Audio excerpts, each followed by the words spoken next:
إن الحمد لله نحمده ونستعينه ونستغفره ونعوذ بالله من شرور أنفسنا وسيئات أعمالنا. من يهده الله فهو المهتد، ومن يضلل فلا هادي له. وأشهد أن لا إله إلا الله وحده لا شريك له، وأشهد أن محمدا عبده ورسوله ونبيه وخليله، صلوات ربي وسلامه عليه. أما بعد، حياكم الله وبياكم، وأسأل الله سبحانه وتعالى أن يعلمنا ما ينفعنا وينفعنا بما علمنا، وأن يزيدنا وإياكم علما. سبحانك ربنا لا علم لنا إلا ما علمتنا، إنك أنت العليم الحكيم. تدارسنا في الدروس الماضية الأصلين الأولين من الأصول الثلاثة. الأصل الأول معرفة العبد ربه سبحانه وتعالى، والأصل الثاني معرفة دين الإسلام بالأدلة. ومن تمام معرفة دين الإسلام أن نعرف مراتب الإسلام الثلاثة التي بينها النبي صلى الله عليه وسلم كما في حديث جبريل، وهي الإسلام والإيمان والإحسان. ودرسنا الإسلام وعرفنا تعريفه، أركانه، واليوم نقف مع أركان الإيمان الستة، وهي أساس مرتبة الإيمان التي هي باطن هذا الدين وروحه ولب العقيدة التي ينبني عليها العمل. ثم ننتقل بعد أركان الإيمان إلى الأصل الثالث الذي هو معرفة النبي صلى الله عليه وسلم، لأن الدين لا يعرف إلا من طريقه صلوات ربي وسلامه عليه، ولا يقبل الإيمان إلا باتباعه. فدرسنا اليوم يجمع بين تقرير الإيمان وأركانه، وكذلك مرتبة الإحسان، وبين بيان منزلة النبي صلى الله عليه وسلم ودوره في تبليغ هذا الدين، لتكتمل بذلك أصول المعرفة الثلاثة التي لا يستقيم توحيد العبد إلا بها. أسأل الله سبحانه وتعالى أن يزيدنا علما وهدى، وأن يرزقنا وإياكم صدق الإيمان وحسن الاتباع. بسم الله الرحمن الرحيم. الإيمان هو 70 شعبة، فأعلاها قول لا إله إلا الله، وأدناها إماطة الأذى عن الطريق، والحياء شعبة من شعب الإيمان، وأركانه حسبك ستة. حسبك. أغلق المايك لأنه الصوت غير واضح. قال المصنف رحمه الله: المرتبة الثانية من مراتب الدين الإيمان. والإيمان قال عنه هو 70 شعبة، أعلاها قول لا إله إلا الله، وأدناها إماطة الأذى عن الطريق. هنا المصنف لم يعرف الإيمان، وإنما اكتفى بتعريف النبي صلى الله عليه وسلم للإيمان، وهذه عادة المصنف في مصنفاته ومؤلفاته، يأتيك بالدليل حتى يبتعد عن الاعتراضات. الإيمان عرفه أهل العلم بأنه لغة هو مصدر آمن يؤمن إيمانا، فهو مؤمن. والإيمان قالوا في اللغة التصديق، وقيل هو الثقة، وقيل هو الطمأنينة، وقيل هو الإقرار، وقيل هو الائتمان. جمع هذه المعاني شيخ الإسلام ابن تيمية رحمه الله في تعريف الإيمان، وقال: التعريف الجامع لغة للإيمان هو الطمأنينة مع الإقرار، يعني هو تصديق وزيادة. جمهور من عرف الإيمان قالوا الإيمان هو التصديق، اكتفوا بتعريف الإيمان قالوا هو التصديق. ولكن الذي يأتي وينظر في جذر الكلمة هذه وينظر في معناها يتضح له أن الإيمان في اللغة ليس التصديق فحسب، فالتصديق ضده التكذيب، والإيمان ضده الكفر. هذا واحد. الأمر الآخر، أنت لما يأتيك رجل بخبر فتصدقه، صدقت بخبره. أما إذا آمنت بخبره فالإيمان هو تصديق واطمئنان لقول المخبر. فقال لك شيخ الإسلام وبعض المحققين من أهل العلم قالوا أن المعنى اللغوي للإيمان هو التصديق والإقرار، أو الطمأنينة والإقرار، يعني هو تصديق وزيادة. هو ليش شيخ الإسلام رحمه الله بحث هذه الكلمة في اللغة وجاء لك وقال لك الإيمان ليس فقط التصديق، الإيمان تصديق وزيادة، تصديق وإقرار واطمئنان. هو يريد أن يرد على بعض الفرق التي انحرفت في معنى الإيمان، لأن بعض الفرق إيش قالوا؟ قالوا معنى الإيمان في اللغة التصديق، يعني هو تصديق القلب، وفسروا معنى الإيمان في الشرع بالمعنى اللغوي. فجاء شيخ الإسلام رحمة الله عليه وبين لهم أن معنى الإيمان في اللغة ليس فقط التصديق، بل التصديق والإقرار، ليس كما تظنون أنه تصديق فقط. ليش؟ حتى يسد الطريق على أهل البدع، لأنهم فسروا الإيمان، بعض الفرق المنحرفة فسرت الإيمان بأنه التصديق المجرد، يعني فقط معرفة القلب. فإذا كان الإيمان هو التصديق المجرد، يعني إذا لا يشترط له عمل، فأخرجوا الأعمال من مسمى الإيمان. وظهرت طائفة اسمها المرجئة. المرجئة هم الذين أرجأوا الأعمال عن مسمى الإيمان، يعني أخرجوا الأعمال عن مسمى الإيمان. قالوا واللي يؤمن، الذي يصدق بوجود الله ويصدق بوجود نبيه صلى الله عليه وسلم ويعرف أنه الحق، خلاص هذا مؤمن كامل الإيمان، ما يحتاج يعمل أي عمل، حتى لو وقع في الزنا ووقع في الفظائع من المعاصي لا يضر في إيمانه شيء، لأن الإيمان معناه التصديق في اللغة، وكذلك معناه التصديق والمعرفة في الشرع، فأخرجوا العمل عن مسمى الإيمان. المهم، قلنا الإيمان في اللغة هو التصديق والإقرار، أو التصديق والطمأنينة والإقرار. وحتى لو قلت أن الإيمان هو التصديق كما يقول جماهير من عرف الإيمان تصديق، هذا المعنى اللغوي. أحيانا المعنى الشرعي يختلف عن المعنى اللغوي، ففي الإيمان اختلف المعنى الشرعي عن المعنى اللغوي. في الإيمان المعنى الاصطلاحي الشرعي أخص من المعنى اللغوي. اصطلاحا أو شرعا عرفه أهل السنة والجماعة، عرفوا الإيمان قالوا هو اعتقاد وقول وعمل. قالوا هو اعتقاد بالجنان وقول باللسان وعمل بالأركان، يزيد بالطاعة وينقص بالعصيان. هو اعتقاد بالجنان، يعني اعتقاد في القلب، وقول باللسان، هذه أركان الإيمان، هذه أركان هذا التعريف، أنه اعتقاد القلب وقول اللسان وعمل بالأركان، يعني عمل الجوارح اللي هي اليد والرجل. يزيد بالطاعة، فهذا الإيمان نفهم من التعريف أنه يزيد وينقص، وينقص بالعصيان. فمبنى الإيمان قائم على القلب واللسان والجوارح.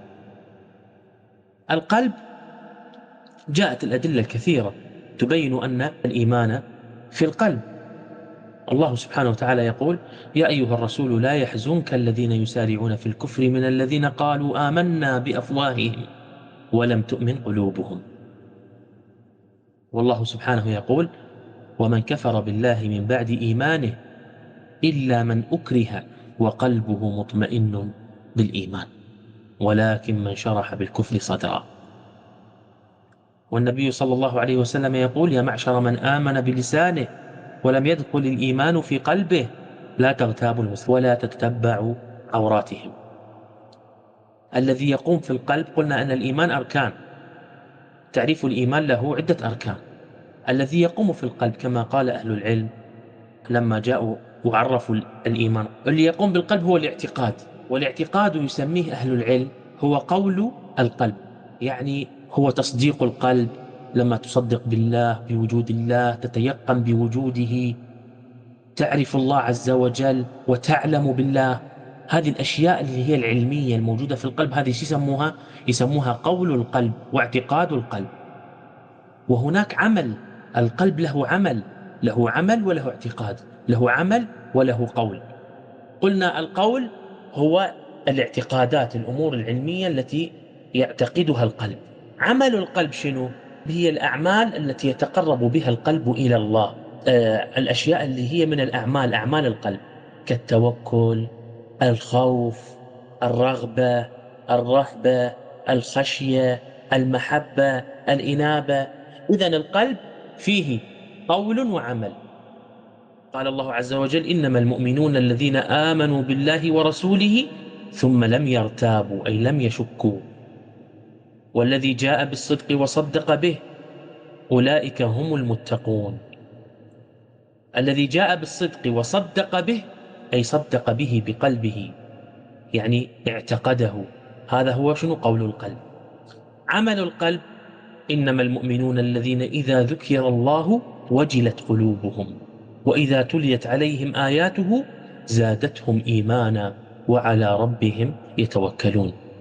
الثاني الذي يظهر عليه الإيمان، ثاني اللسان، قول اللسان. قال الله عز وجل: قولوا آمنا بالله وما أنزل إلينا وما أنزل إلى إبراهيم. قولوا يعني قولوا بلسانكم. أمرت أن أقاتل الناس حتى يشهدوا. الشهادة هذه باللسان، هي اعتقاد في القلب وقول باللسان، الشهادة. فالمراد باللسان هو النطق بالشهادتين. وبعض أهل العلم قسم اللسان أيضا إلى قول وعمل. قالوا القول هو النطق بالشهادتين، القول قول اللسان هو النطق بالشهادتين. احنا مو قسمنا القلب إلى قول وعمل. بعض أهل العلم قسموا أعمال اللسان إلى قول وعمل. قول اللسان هي الشهادتين، عمل اللسان هو التسبيح والأذكار وقراءة القرآن والأمر بالمعروف والنهي عن المنكر وما إلى ذلك. ثالثا الجوارح. إذن الإيمان لابد أن يظهر ويقوم على ثلاثة أماكن: على ملك الأعضاء وهو القلب، وكذلك على اللسان، ثم على الجوارح. وعمل الجوارح الذي لا يؤدى إلا بها مثل القيام والركوع والسجود والمشي إلى المساجد: يا أيها الذين آمنوا اركعوا واسجدوا واعبدوا ربكم وافعلوا الخير لعلكم تفلحون. والله سبحانه وتعالى كان يقول، قال في كتابه وذكر إحدى العبادات وسماها إيمان. من يذكر هذه الآية؟ ذكر الله عز وجل في كتابه العزيز عبادة من العبادات وسماها الإيمان. ذكر الله عز وجل في سورة البقرة: وما كان الله ليضيع إيمانكم. الإيمان هي يعني صلاتكم. فسمى الصلاة إيمانا. وقال عز وجل: والذين آمنوا وهاجروا وجاهدوا في سبيل الله والذين آووا ونصروا أولئك هم المؤمنون حقا، في سورة الأنفال. فهذه 5 أمور تشتمل واشتمل عليها مسمى الإيمان: قول اللسان وعمله، وقول القلب، عمل القلب. واعلموا بأن الأعمال القلبية هي أعظم من أعمال الجوارح، وكذلك أعمال الجوارح. إذن 5 أمور اشتمل عليها مسمى الإيمان. وهذه الأمور أجمع عليها أهل السنة والجماعة، ونقل الإجماع عدة من أهل العلم، منهم الإمام الأوزاعي والبخاري وابن عبد البار، وكذلك شيخ الإسلام ابن تيمية رحمه الله تعالى.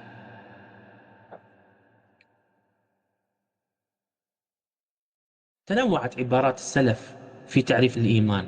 منهم من يقول مثلا الإيمان قول وعمل، منهم من يقول الإيمان اعتقاد بالجنان وقول باللسان وعمل بالجوارح والأركان، ومنهم من يزيد يقول الإيمان قول وعمل ونية. المهم هي مؤداها واحد، أن الإيمان قول اللسان وقول القلب وعمل القلب وعمل الجوارح.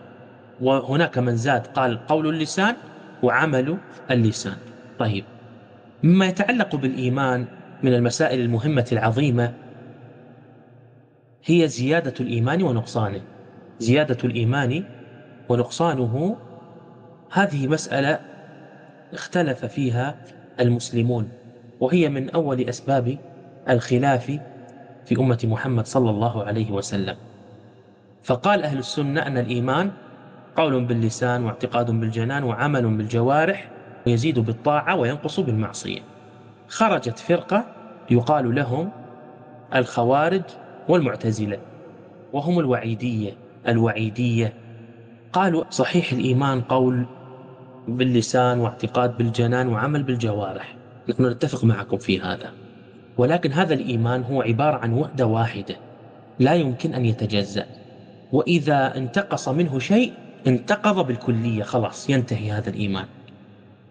فإذا وقع العبد في كبيرة من الكبائر هو كافر خالد مخلد في النار، فجعلوا الإيمان شيئا واحدا لا يقبل الزيادة ولا النقصان. بالمقابل خرجت فرقة أخرى قالوا لا، الإيمان هو فقط التصديق فقط أو المعرفة فقط، فهو وحدة واحدة، هي فقط هذه الوحدة الواحدة اللي هي فقط اللي هي التصديق والمعرفة، الأعمال لا تدخل فيها، فلا تزيد هذه المعرفة، لا تزيد ولا تنقص، كلنا في هذه المعرفة سواء. وهؤلاء من؟ هؤلاء المرجئة، والناس كلهم عندهم سواء، وإيمان أفجر الفاجرين كإيمان أتقى المتقين. فقالوا أن الإيمان لا يزيد ولا ينقص. ليش؟ لأن المعرفة لا تزيد ولا تنقص. وهذول جو كردة فعل على الخوارج. الخوارج قالوا الإيمان وحدة واحدة والأعمال داخلة في الإيمان، ولكن إذا نقص إيمان العبد بارتكابه أحد الكبائر انتقض إيمانه ويكون خالد مخلد في النار. المرجئة ايش قالوا إحنا إذا نقول شلون نرد على الخوارج؟ خلي نخرج الأعمال من مسمى الإيمان، لأنه إذا إحنا دخلنا الأعمال في مسمى الإيمان صرنا لازم نقول بقول الخوارج، فأرادوا أن يردوا الباطل ولكنهم وقعوا في باطل آخر بإخراجهم للأعمال من الإيمان. قالوا الأعمال ليست من الإيمان، الإيمان هو فقط مسألة اعتقادية، اعتقاد القلب فقط، معرفة القلب، حتى يردون على الخوارج.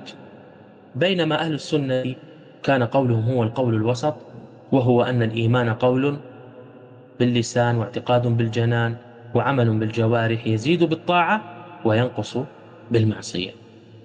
فزيادة الإيمان ونقصانه مسألة ثابتة بالأدلة المستفيضة من الكتاب والسنة. الأدلة الدالة على الزيادة منها قول الله عز وجل الذين قال لهم الناس إن الناس قد جمعوا لكم فاخشوهم فزادهم إيمانا. إذن الإيمان يزيد، كيف تقولون أنه لا يزيد؟ وقالوا حسبنا الله ونعم الوكيل. وقال النبي صلى الله عليه وسلم من أحب لله وأبغض لله وأعطى لله ومنع لله فقد استكمل الإيمان. إذن هناك استكمال للإيمان وهناك تقصير في استكمال الإيمان. ومن الأدلة على زيادة الإيمان ونقصانه قول الصحابي ابن مسعود قال قوموا بنا نزدد إيمانا. الخوارج قلنا يقولون لا يزيد الإيمان ولا ينقص، عندهم الإيمان بس ينقص خلاص يخرجون المسلم من الإسلام. المرجئة قالوا الإيمان هو أصلا معرفة بالله، فما يحتاج يزيد الإيمان وينقص، أصلا الإيمان ما ممكن أن يزيد أو ينقص. زين، رد عليهم أهل السنة بالأدلة الدالة على زيادة الإيمان، وردوا عليهم أيضا بالأدلة الدالة على نقصان الإيمان. قالوا لهم جميع الأدلة الدالة على الزيادة في الإيمان هي أدلة دالة على النقصان، فكل دليل يدل على زيادة الإيمان فهو يدل على نقصانه، وكذا العكس. وهذه القاعدة ذكرها الإمام أحمد رحمه الله، قال إن كان قبل الزيادة يقبل النقصان. وكذلك هناك أدلة فيها التصريح بالنقصان، نقصان الإيمان، قول النبي صلى الله عليه وسلم ما رأيت من ناقصات عقل ودين أذهب للب الرجل الحازم من إحداكن ناقصات عقل وناقصات دين، والدين هو الإيمان. وقول النبي صلى الله عليه وسلم في الحديث لا يزني الزاني حين يزني وهو مؤمن، ولا يشرب الخمر حين يشربها وهو مؤمن، ولا يسرق حين يسرق وهو مؤمن. إذن هنا نفى إيمانه، وهنا لم ينفي كل الإيمان أصل الإيمان، لا، نفى كمال الإيمان الواجب. إذن الإيمان يزيد بالطاعة وينقص بالمعصية. ونقل الإجماع على زيادة الإيمان ونقصانه جمع كبير من أهل العلم، منهم الإمام أحمد والبخاري وأبو عبيد القاسم بن سلام والطبري وغيرهم من أهل العلم.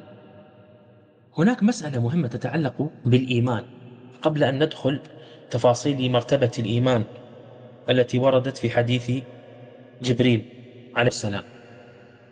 وهذه المسألة عندما تضبطها تنضبط عندك كثير من الأدلة التي تنفي الإيمان وتنسب الناس إلى الكفر. يعني تضبط طريقة الرد على الخوارج وكذلك على المرجئة. مراتب الإيمان كما ذكر أهل العلم أن للإيمان 3 مراتب. الناس في الإيمان 3 مراتب: من معه أصل الإيمان، ومن معه كمال الإيمان الواجب، ومن معه كمال الإيمان المستحب. شنو أصل الإيمان؟ أصل الإيمان هذه يدخل فيها أهل الإيمان أجمعهم، ممن جمعوا مع إيمانهم كبائر الذنوب والمعاصي وترك الواجبات وهم الفساق. وهذه تقابل مرتبة الإسلام العامة. أصل الإيمان يعني هو قال أشهد أن لا إله إلا الله، دخل في الإسلام، هذا حقق أصل الإيمان، أصل الشيء. يعني أنت جايب عندك كوب من الشاي وباقي جزء بسيط في أصل الكوب، هذا يسمى أصل الإيمان.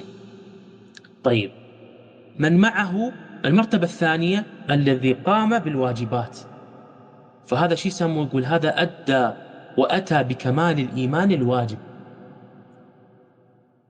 أتى بكمال الإيمان الواجب. المرتبة الثالثة لا، هذا عنده واجبات وعنده كذلك مستحبات، فيقول عنه العلماء قالوا هذا من أتى بكمال الإيمان المستحب. أهل الإسلام تنازعوا في أي مرتبة؟ تنازعوا في المرتبة الأولى، من معه أصل الإيمان ومرتكب ومتلبس ببعض المعاصي والكبائر الذنوب. فالمرجئة قالوا هذا مؤمن كامل الإيمان حال حال أبو بكر وعمر. الخوارج قالوا هذا كافر حال حال فرعون وهامان وقارون. أما أهل السنة لا، فصلوا في ذلك، قالوا أهل الإسلام على 3 مراتب: من حقق أصل الإيمان، ومن حقق كمال الإيمان الواجب، ومن حقق كمال الإيمان المستحب. أنا ذكرت هذه المسألة لأنها ستمر عليكم كثيرا في قابل الأيام إن شاء الله. نسأل الله سبحانه وتعالى أن يعلمنا وإياكم ما ينفعنا يا رب العالمين. وبهذا التفريق يظهر الفارق بين أصحاب هذه المراتب من حيث الوعد والوعيد. فأصحاب مطلق الإيمان اللي هم أصل الإيمان هؤلاء ينجون من الخلود في النار، وصاحبه الذي أتى بأصل الإيمان هذا تحت المشيئة، قد يعذبه الله عز وجل وقد لا يعذب، وإذا كثرت سيئاته على حسناته يدخل تحت مشيئة الله عز وجل. الصنف الثاني، المرتبة الثانية، أصحاب الإيمان المطلق، وهم أهل الوعد المطلق، يعني هؤلاء من أهل الجنة، جعلنا الله سبحانه وتعالى وإياكم منهم يا رب العالمين. طبعا هناك كثير من المصنفات في باب الإيمان يعني وهي مهمة، مثلا الإيمان الأوسط والإيمان الكبير لشيخ الإسلام، كتاب الإيمان لابن مندة، كتاب الإيمان لأبي عبيد القاسم بن سلام، فصلوا في مسائل الإيمان وردوا على الطوائف المنحرفة في هذا الباب. قال المصنف رحمه الله: والدليل على هذه الأركان الستة. والدليل على هذه الأركان الستة قوله تعالى: ليس البر أن تولوا وجوهكم قبل المشرق والمغرب ولكن البر من آمن بالله واليوم الآخر والملائكة والكتاب والنبيين. ودليل القدر قوله تعالى: إنا كل شيء خلقناه بقدر. حسبك حفظك الله. إذن أركان الإيمان 6: أن تؤمن بالله وملائكته وكتبه ورسله واليوم الآخر والقدر خيره وشره. هذه الأركان 6 الإيمان بها له درجتان: الدرجة الأولى الإيمان الإجمالي، الإيمان الإجمالي هذا واجب على كل عبد، على كل مسلم، أن يؤمن بالله ورسوله وكتبه وملائكته واليوم الآخر إيمانا عاما مجملا من غير معرفة تفصيلية. يعني لا يجب عليك معرفة أسماء كل الأنبياء ولا أسماء الكتب كلها، إلا إذا بلغتك بالدليل، أو أحكام الرسالات، أو جميع الأحكام التي جاء بها النبي صلى الله عليه وسلم. هذه معرفة إجمالية، وهذا الإيمان واجب على كل مسلم ولا يكون مؤمنا بدونه. والله سبحانه وتعالى يقول: آمن الرسول بما أنزل إليه من ربه والمؤمنون كل آمن بالله وملائكته وكتبه ورسله. هذا الإيمان الإجمالي. الإيمان التفصيلي أن يؤمن العبد بكل ما علمه من تفاصيل ما جاء عن الله ورسوله. سبحانك اللهم وبحمدك، أشهد أن لا إله إلا أنت، استغفرك وأتوب إليك. السلام عليكم ورحمة الله وبركاته.